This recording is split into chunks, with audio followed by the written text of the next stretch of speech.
Shadow Daggers straight away, the Capitolers.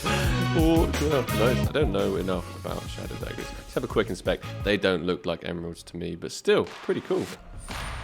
Ooh, stat track as well.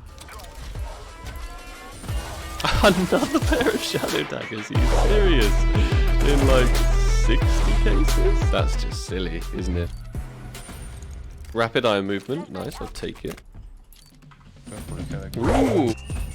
Another rapid eye movement in stat track, very nice. Maybe we can get a Night Wish in stat track at the end of all of this. Ooh, rapid eye movement, that's in Battle Scarred though. More melodramas.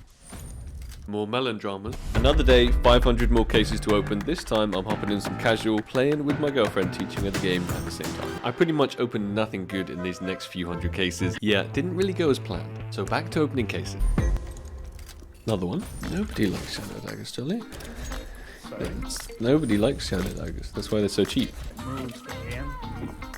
Yeah, that too. The only set of knives that like glitches the aim up for a little bit when you bring them out. Very final 3 cases of the 1000 Dreams and Nightmares case. And we'll let the last one roll, but statistically, we were bang on point. 2 sets of knives right at the beginning, crazily. I think literally the very first 60 cases we opened. And apart from that, it wasn't fantastic.